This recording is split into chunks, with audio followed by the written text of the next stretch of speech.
welcome to Parent Cafe Live. Today we're talking about simple acts of kindness and hope. So we'll explore that a little bit. If you haven't already done so, please like, share, and subscribe to our channel so you don't miss new uploads. We'll also be reading some books. You'll see a book called The Flicker of Hope by Julia Cook, which will help you teach hope to your kids in a way that encourages like a growth mindset. So stay tuned for that on our Parent Cafe Live channel. So when we're looking at acts of kindness and hope, those are not the same thing, right? So when we think of kindness, kindness is basically just us generally having the quality of being friendly and generous and considerate to others around us. But when we look at an act of kindness, it is a spontaneous gesture of like goodwill towards someone or something. So there's usually little notes assigned with it, or like the pay it forward is a big one that you might see. How many of you have been in a coffee shop line through the drive-thru and somebody paid for your cup of coffee that was ahead of you?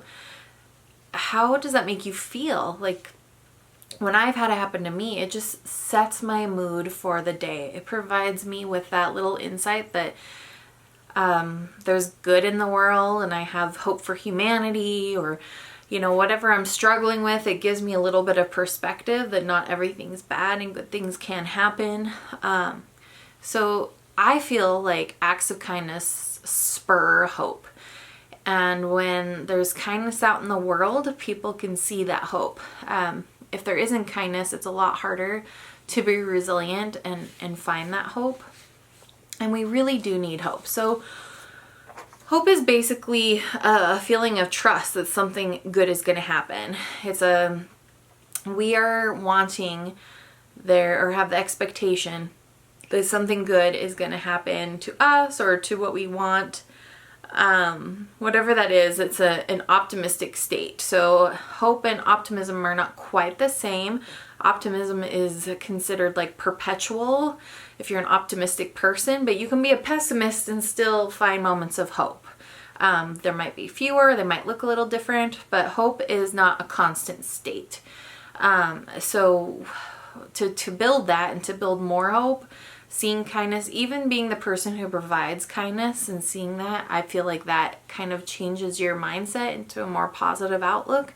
And that is generally like allows us to have better health. It allows us to have better relationships. It allows us more the ability for like self-care beyond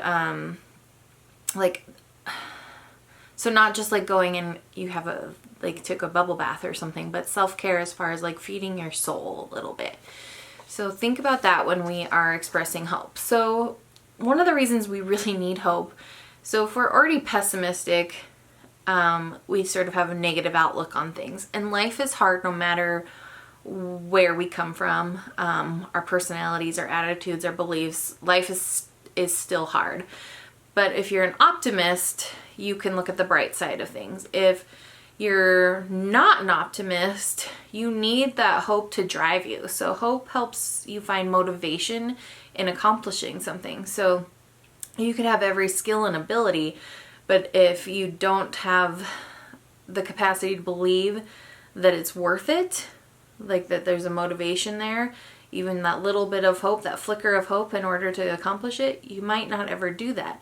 So believing that you'll be defeated is quite the opposite, right? So if we feel like, well, I could win this, I want to win this, I will win this, that's hope. Even if it looks a little different, like, well, I'm going to try my hardest and I'm still going to be proud if I don't win. I mean, so the more we practice it doesn't have to be as definitive as, I'm going to win, right? So there's a lot of things to celebrate along the way into that. And then I feel like that makes it easier when, maybe we have a setback and we don't win the first time. When we have like that 2 steps forward, 1 step back thing happening in our lives, being hopeful allows you, well, maybe we learned a better lesson from this. Maybe this made me a better person.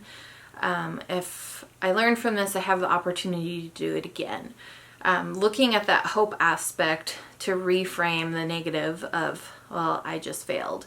And that's going to be a lot easier if people are being kind and showing that in the world. And there's less, self-criticism if there's less outer criticism in the world. So let's try to be kind. Hope really allows us to approach obstacles in our life with like a mindset and a strategy of success. So if we do that, we're not going to put all that energy into doing something without using good strategies. So when we have that hope, it makes us believe we can and this is possible, and we're going to put our best resources we have into that. And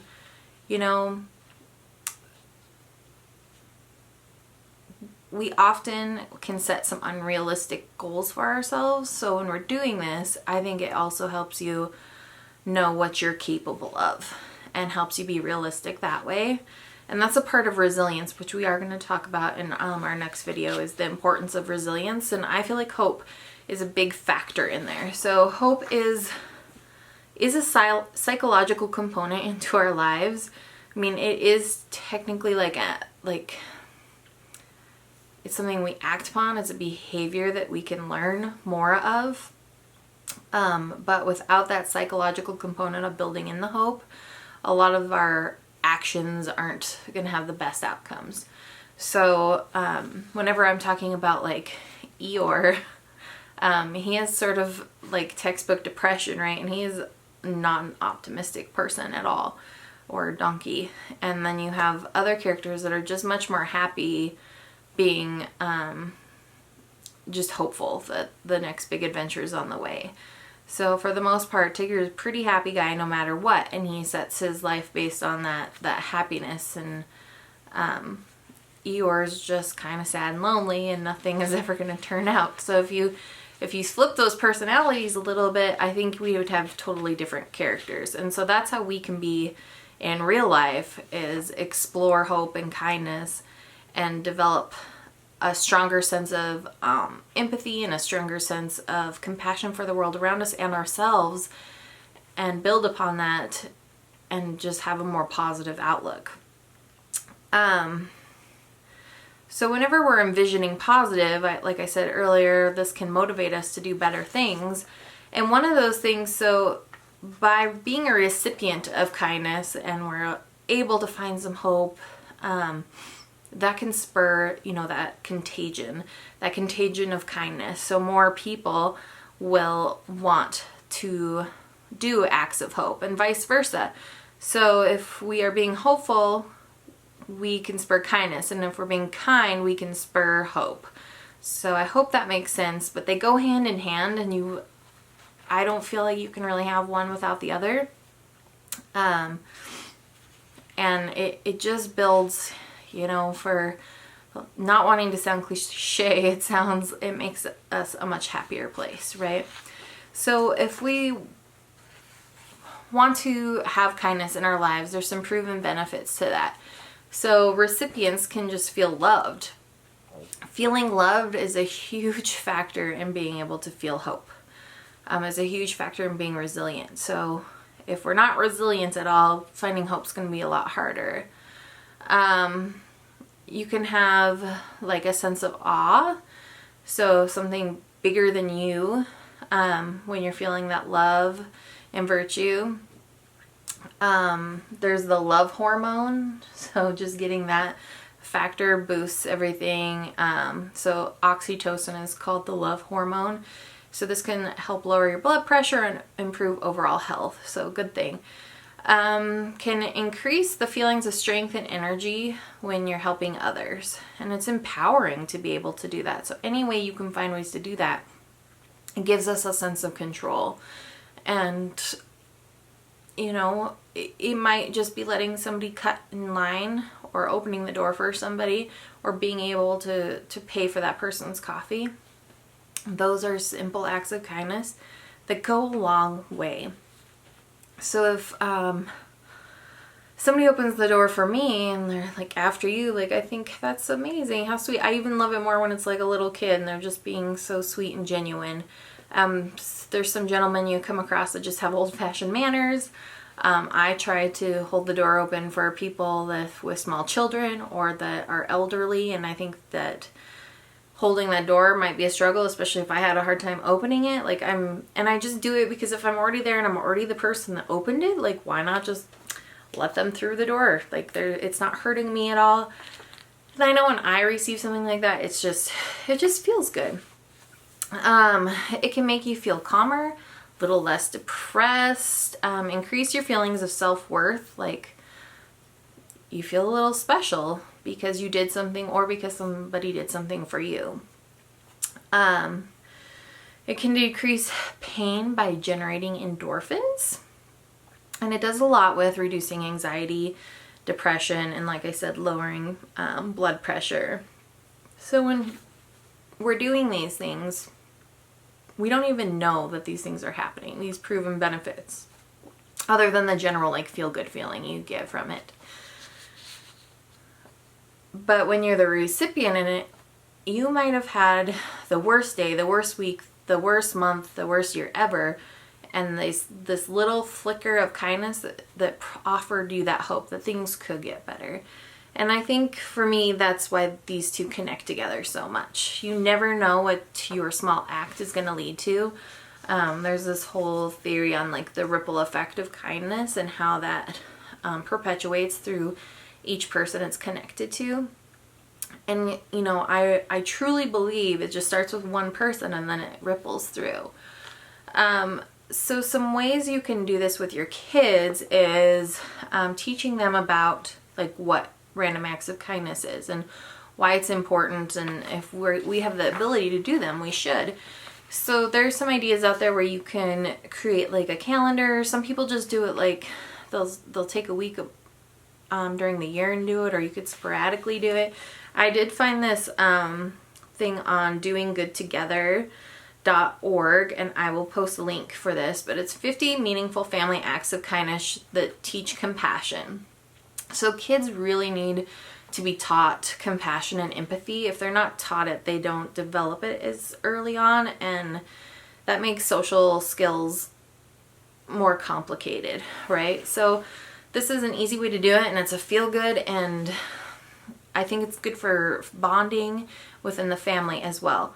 So there's in 5 minutes, 1 hour, and a few hours daily, monthly, or on holidays. So whatever relates culturally to you guys and how you want to share that, that's really cool. So in 5 minutes, decorate a giving box to collect change for good.